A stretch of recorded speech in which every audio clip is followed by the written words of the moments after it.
ఓం లక్ష్మీ నరసింహస్వామి అయి నమః. ఈరోజు మేము యాదాద్రికి బయలుదేరుతున్నాము. ఎప్పటి నుంచో అనుకుంటున్నాం వెళ్ళాలని, మాకు కుదరట్లేదు యాక్చువల్లీ. ఏ ప్లాను లేకుండా సడన్గా బయలుదేరిపోతున్నాం అనమాట. ఇట్లా అయితేనే కుదురుతున్నాయి కొన్ని ఈ మధ్య, ఎందుకు తెలీదు. లక్ష్మీ నరసింహస్వామి జయంతి నెక్స్ట్ డే బయలుదేరాము. యాదాద్రికి వెళ్ళే దారిలో లెఫ్ట్ సైడ్లో కొండ కనిపిస్తుంది. అది సేమ్ నరసింహస్వామి స్వరూపంలో కనిపిస్తుందంట. అది దిగి మరీ అబ్జర్వ్ చేస్తారు చాలామంది ఆ ప్లేస్లో. వెళ్ళేటప్పుడు వచ్చేటప్పుడు 2 సార్లు చూడొచ్చు అనమాట. మనకి ఇది కనిపిస్తుంది. మీరు వెళ్ళేటప్పుడు లెఫ్ట్ సైడ్లో కనిపిస్తుంది, వచ్చేటప్పుడు రైట్ సైడ్లో కనిపిస్తుంది. చాలామంది ఆగి మరీ అబ్జర్వ్ చేస్తారనమాట. యాదాద్రికి మీరు చేరుకునే కొంత దూరం నుంచే రోడ్ ఇట్లా కనిపిస్తుంది మీకు, చాలా క్లీన్గా నీట్గా. ఇంకోటి ఏంటంటే ఆ మధ్య మధ్యలో పామ్ ట్రీస్, ఆ కొండలు, చెట్లు చాలా ప్రశాంతంగా ఉంటుంది. వెళ్ళే అప్పుడే ఆ మంచి వైబ్ వస్తుంది అనమాట. ఈ లెఫ్ట్లో చూడండి, ఇక్కడ వాటర్ ఉన్నాయి కదా, ఇది కనెక్టెడ్ టు శిల్పారామం ఉంది. అక్కడ నుంచి బోటింగ్ చేసుకోవచ్చు అనమాట. ఆ ఫెసిలిటీస్ ఉన్నాయి ఇక్కడ. ఇంకోటి ఏంటంటే మనకి ఆ కొండ కనిపిస్తుంది కదా వాటర్ పక్కన, దానికి ఎదురుగానే లైక్ దాని ముందే రైల్వే ట్రాక్ ఉందన్నమాట. ఒకవేళ యాదగిరి గుట్టకి ట్రైన్ త్రూ రావాలి అనుకుంటే రాయగిరి అనే స్టాప్ ఉంది, అక్కడ స్టేషన్ కూడా అనమాట, అది ఆర్ఏజీ అని. సో అక్కడ దిగితే అక్కడ నుంచి డైరెక్ట్గా టెంపుల్కి రావచ్చంట. ఆ స్టేషన్ నుంచి యాదాద్రి మనకి 5 కిలోమీటర్స్ ఉంటుంది. ఆటో ద్వారా కానీ ట్యాక్సీ ద్వారా కానీ రావచ్చు. ఈ గుడి రెనోవేషన్ అంతా టీఆర్ఎస్ గవర్నమెంట్లో జరిగింది. అండ్ ఇది స్టైల్ మొత్తం ద్రవిడియన్ స్టైల్లో ఉంటుంది కన్స్ట్రక్షన్ అంతా. ఇది మొత్తం బ్లాక్ గ్రానైట్ అనమాట. ఎక్కడ బ్రిక్స్ కానీ సిమెంట్ కానీ లేకుండా కట్టారంట. యాదగిరిగుట్టకి ఎంటర్ అవుతూ ఉంటే ఆ చెట్ల మధ్యలో నుంచి మీకు కొండ కనిపిస్తుంది అనమాట. గోపురం కూడా కనిపిస్తుంది పైనుండి. చాలా బాగుంటుంది చూడడానికి. ఇప్పుడు రీకన్స్ట్రక్ట్ చేసిన తర్వాత, కొంచెం డెవలప్ చేసిన తర్వాత ఇంకా బాగుందంట అందరూ అన్నారు. అందుకని కంపల్సరీ విజిట్ చేయాలనుకున్నాము. నేను ఫస్ట్ టైం అనమాట. నేను చాలా ఇయర్స్ నుంచి హైదరాబాద్లో ఉన్నా కానీ ఎప్పుడు దగ్గరే మాకు, అయినా కూడా ఎప్పుడు విజిట్ అవ్వలేదు. ఫస్ట్ టైం వెళ్తున్నాము. చూడండి, ఎంటర్ అవ్వగానే చూడగానే ఆ సీక్వెన్స్లో చెట్లు, మధ్యలో కొండలు, స్ట్రైట్గా మొత్తం బ్లాక్స్గా కనిపిస్తుంది. మధ్యలో గోపురం చాలా బాగా నచ్చింది అనమాట. చూడగానే వావ్ అనిపించింది నాకు. వెళ్తూ ఉంటే డీప్గా కలర్ చెట్లు, ఒక లేయరింగ్ లాగా, ఒక సీక్వెన్స్ లాగా అన్నీ అట్లా అమర్చి ఉన్నాయి. అట్లా పెంచారనమాట వాటిని. అక్కడికి వెళ్ళాక ఏంటంటే మేము డైరెక్ట్గా లోపలికి వెళ్ళలేదు, కింద పార్కింగ్ లేదంట. ఒకవేళ కొండపైకి వెళ్ళాలనుకుంటే కనుక 500 టికెట్. సో 500 టికెట్ తీసుకొని మన వెహికల్స్ పైకి తీసుకెళ్ళవచ్చు. మేము మాత్రం వెహికల్ కిందే పెట్టాలని అనుకుంటున్నాము. వెహికల్ కిందే పెట్టేసి అక్కడ పుష్కరిణిలో స్నానం చేసి తర్వాత దర్శనంకి వెళ్దామని అనుకుంటున్నాము. ఇదేంటంటే ఈ ఏరియా మీరు స్ట్రైట్గా గుడి నుంచి వస్తే కనుక మీకు రైట్ సైడ్లో బోర్ కనిపిస్తుంది పుష్కరిణి అని చెప్పి. సో అది ఫాలో అవుతూ వెళ్తే మీరు గుడి బ్యాక్ సైడ్ వస్తారనమాట. బ్యాక్ సైడ్ వస్తే ఈ బస్సెస్ కనిపిస్తున్నాయి కదా మీకు రైట్ సైడ్లో, ఇవన్నీ కొండపైకి ఫ్రీగా వెళ్ళే బస్సులు. మీరు రూపాయి కట్టక్కర్లేదు. మీరు జస్ట్ కూర్చుంటే చాలు, బస్సెస్ మిమ్మల్ని డ్రాప్ చేస్తాయి పైన. ఒకవేళ మీరు నడిచి వెళ్ళాలనుకుంటే నడిచి కూడా వెళ్ళొచ్చు. 400 స్టెప్స్ ఉన్నాయంట. ఇక్కడ ఏ పనులని ఆగనివ్వట్లేదు, రివర్స్ డైవర్ట్ చేస్తున్నారనమాట పైన పార్కింగ్కి. సో ఒక రోడ్ ఉంటుంది, ఆటో వెళ్ళే రోడ్డు, అదే రోడ్లో వెహికల్స్ కూడా వెళ్తాయి. అక్కడే టికెట్ ఇస్తారని చెప్పారు మాకు. మా చిన్న పాప ఎండలో చూడండి, దానికి ఎండలో కప్పాను కానీ అది అస్సలు కప్పుకోదు. నేను చెప్పాను కదా, ఇది ఇక్కడే టికెట్స్ తీసుకోవాలి కొండపైకి, 4 వీలర్ వాహన ప్రవేశం దానికోసం. సో అక్కడ 500 టికెట్స్ ఇస్తారు, 500 రూపీస్ది. ఆ టికెట్తో పైకి వెళ్ళొచ్చు. మేము పుష్కరిణికి బయలుదేరుతున్నాం ఇప్పుడు. మేము చాలా వెతికాము కానీ మాకు తర్వాత తెలిసింది గుడి పక్కనే మనకి బోర్డు ఉంది, అక్కడ నుంచి ఆ ఇన్స్ట్రక్షన్స్ ఫాలో అయితే డైరెక్ట్గా పుష్కరిణికి వెళ్ళిపోవచ్చు అని. సో మేము సక్సెస్ఫుల్గా పుష్కరిణికి చేరుకున్నాము. అక్కడ దగ్గరలో పార్క్ చేసాము. ఇక్కడ చూడండి చాలా డైవర్షన్స్ ఉంటాయి కానీ అన్నీ చాలా క్లియర్గా ఉంటాయి. ఇది బస్ స్టాండ్ అనమాట. మీరు ఒకవేళ బస్ నుంచి యాదగిరిగుట్ట వస్తే మీ చుట్టుపక్కల సిటీస్ నుంచి, ఊర్ల నుంచి రావాలనుకుంటే బస్ స్టేషన్ అక్కడ ఉంటుంది. మీకు డైరెక్ట్గా టెంపుల్ దగ్గర నుంచి స్ట్రైట్ రోడ్ ఉంటుంది కదా, అక్కడే మీకు బోర్డ్స్ అన్నీ మెన్షన్ చేసి ఉంటాయి, చాలా క్లియర్గా ఉంటాయి.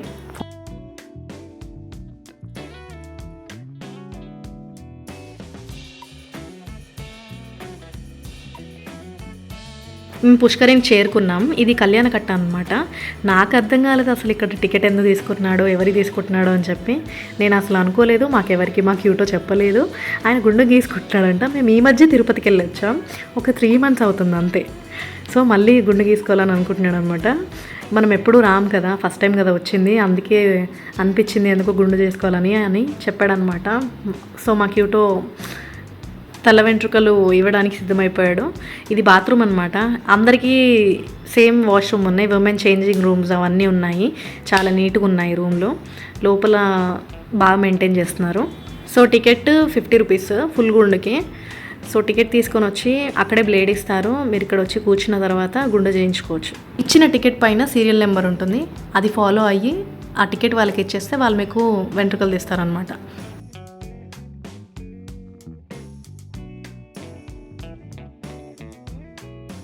గ్రియా గుండె చేసుకోమా, చేసుకో గ్రియా, ఏం కాదు, నేనున్నా కదా.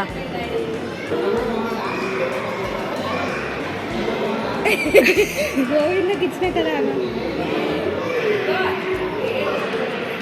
ఏం చేస్తున్నావే గోవింద.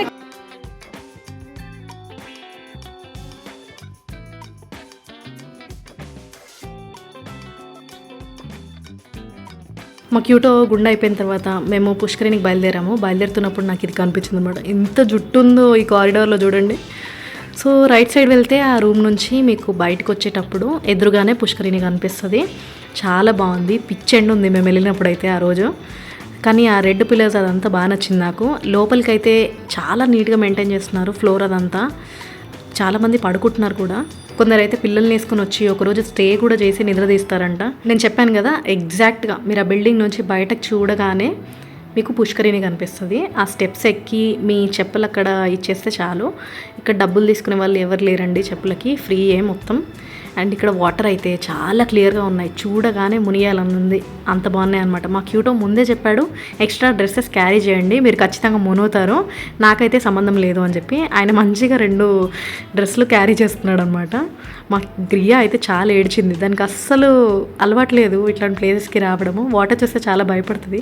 మెల్లిమెల్లిగా ఆడించిన తర్వాత లోపలికి వచ్చి ఇంకా వెళ్ళను అని చెప్తుంది అనమాట.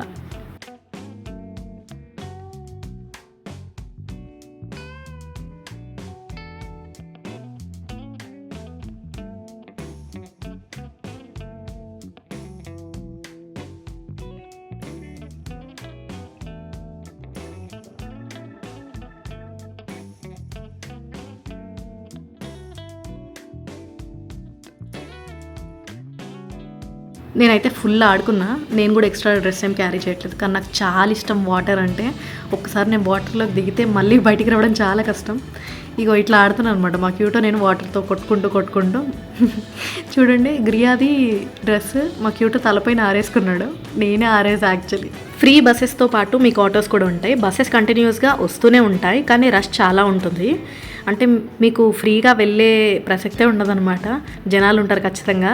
రోజు టైం అవుతూ ఉంటే ఎక్కువ జనం వస్తూ ఉన్నారనమాట. సో మేము ఆటో తీసుకున్నాము, మాకు కొంచెం బాగుంటుందని చెప్పి. కింద చాలా ఆటోస్ కూడా అవైలబుల్ ఉంటాయి, బస్సెస్ వచ్చే ప్లేస్లోనే ఉంటాయి అన్నమాట ఆటోస్ కూడా వెయిట్ చేస్తూ. సో ఏంటంటే వాళ్ళు పర్ పర్సన్కి 25 రూపీస్ ఛార్జ్ చేస్తారు. మేము అట్లా తీసుకున్నాం అనమాట. మా వారికి 100 రూపీస్ ఛార్జ్ చేశారనమాట. మా 4 మెంబర్స్ కదా, సో 100 రూపీస్ తీసుకున్నారు. ఇది యాదాద్రికి వెళ్ళే రూట్ అనమాట. పైన కొండపైకి వెళ్ళే రూట్. పైన కొండపైకి వెళ్ళే రూట్లోనే వెహికల్స్ కూడా వస్తాయి ఇదే రూట్లో. కానీ కొండపైకి వెళ్ళే వెహికల్స్ ఏంటంటే 4 వీలర్ అయితే 500 ఛార్జ్ చేస్తారు. ఇంకా మా క్యూటో ఏమన్నాడంటే 500కి యాదాద్రిలో రూమే వస్తుంది కింద.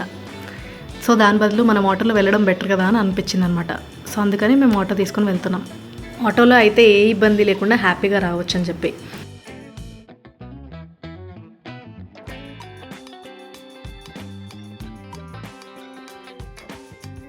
ఆటో పైకి ఎక్కుతుంటే వ్యూ ఉంటుంది, చాలా బాగుంటుంది. ఆ కమాన్ అదంతా అయితే హైలైట్ కనిపిస్తుంది. ఈ కమాన్ అయితే చూడడానికి చాలా రాజసంగా ఏదో కోటలో ఎంటర్ అవుతున్నట్టుందనమాట. మీకు బయటికి వెళ్ళడానికి కూడా ఆటోస్ అవైలబుల్గా ఉంటాయి. ఇక్కడ వచ్చి ఆగి మళ్ళీ ఇక్కడ పిక్ చేసుకున్న వాళ్ళని కింద దింపుతారు.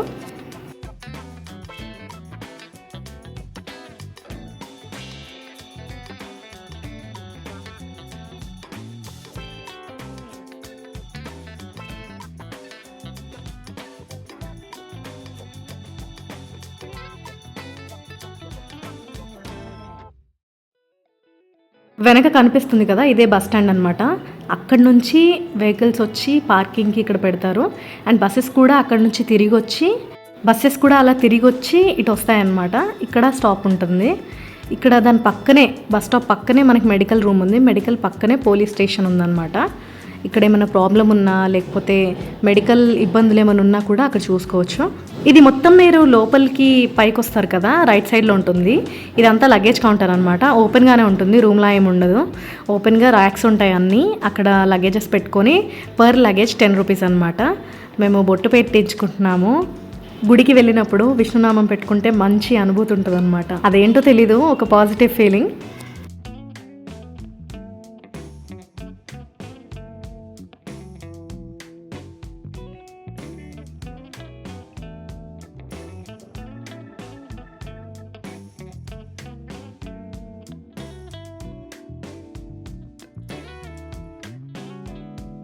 లగేజ్ కౌంటర్కి రైట్ సైడ్ చెప్పులు పెట్టుకునేది ఉంటుంది. వాళ్ళకి ఒక సంచి ఇస్తారు. ఆ సంచిలో పెట్టి మనం జస్ట్ ఎంతమందో చెప్తే దర్శనం అయ్యాక టికెట్ ఇస్తే వాళ్ళు మనకి ఆ నెంబర్ చూసి మన చెప్పులు మనకి ఇచ్చేస్తారనమాట.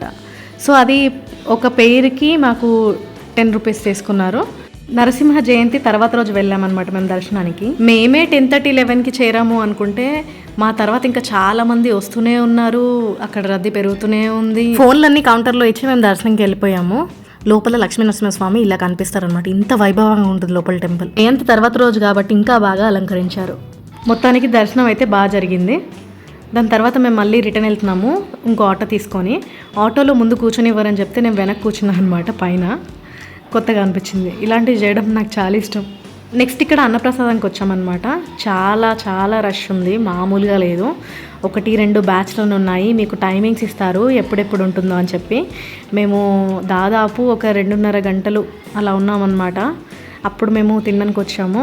ఒకటి మాకేమిచ్చారంటే టొమాటో పచ్చడి ఒకటి, క్యాప్సికమ్ కర్రీ ఒకటి, ఇంకా పప్పు ఉందన్నమాట.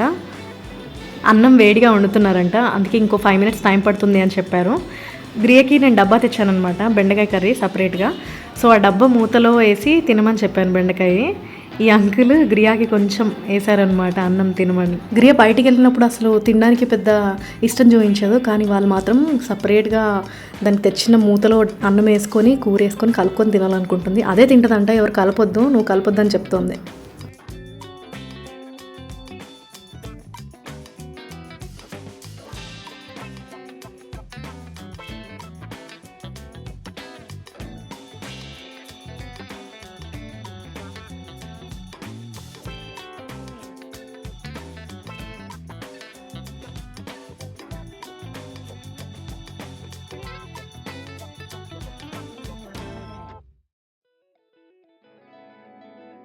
ఇంకా నెక్స్ట్ మా వంతు అనమాట. ఈసారి వేడివేడి అన్నం వచ్చింది, మాకు కూడా వడ్డించారు. నా ప్లేట్లో ఫుల్ అన్నం పడిపోయింది ఫస్టే. అన్నీ తినేసి దాని తర్వాత కొంచెం సాంబార్ వేయించుకున్నాను అనమాట. ఆ మిగతాది మజ్జిగకి దాచుకున్నాను. ఇంకా ఫ్లేవర్డ్ రైస్ ఏదో ఉందంటే అది కూడా వడ్డించారు, తిన్నాను. ఇంకా తినేసి మేము బయటకు వచ్చి, ఇక్కడ అందరూ బయటికి రాగానే ఈ ఏరియాలో అంతా గ్రాస్ ఉందన్నమాట. చాలామంది రిలాక్స్ అవుతున్నారు అట్లా పడుకొని. నేను కూడా కాసేపు కూర్చొని కాసేపు మాట్లాడుకున్నాము, కొన్ని వాటర్ తాగాము. అన్నప్రసాదం ప్లేస్లో వాష్రూమ్స్ అసలు అవైలబుల్ లేవు, అది కొంచెం ఇబ్బంది పడ్డాం మేము. ఇంకా కార్ తీసుకొని రివర్స్ వెళ్ళిపోయామన్నమాట. మేము తెచ్చుకున్న వాటర్ కార్లో ఉంది, అది ఫుల్ వేడి ఉన్నాయి చాలా. ఇంకా అవి తాగలేక బయట నుంచి కొనుక్కోవాల్సి వచ్చింది, లేదంటే అసలు తీసుకోలేదు. వెళ్ళేటప్పుడు ఒక క్యాన్ తీసుకెళ్ళాము, దాంట్లో కొంచెం బెటర్గా ఉన్నాయి, అది మొత్తం లీక్ అయిపోయింది. ఇంకా రివర్స్ వెళ్ళేటప్పుడు ఇటు సైడ్ ఉన్నాం కాబట్టి కాసేపు ఆగి అక్కడ చూసామన్నమాట. చాలా బాగా అనిపించింది అక్కడ కాసేపు నిల్చుంటే. హుస్సేన్ సాగర్ దగ్గర వాటర్ ఇంత ఫ్రెష్ ఉండవు కదా, బాగా స్మెల్ వస్తూ ఉంటాయి. కొంచెం ఇక్కడ బెటర్ అనిపించింది. అదే వ్యూ ఉన్నా, అలాంటి వ్యూ ఉన్నా కానీ చాలా బాగుందన్నమాట. ఆ దూరం నుంచి ట్రైన్ కనిపిస్తుందా, అదే భువనగిరి అంట. సో ఇక్కడికి రావాలనుకుంటే భువనగిరి స్టేషన్ దగ్గర దిగితే ఇక్కడ వరకు రావచ్చు.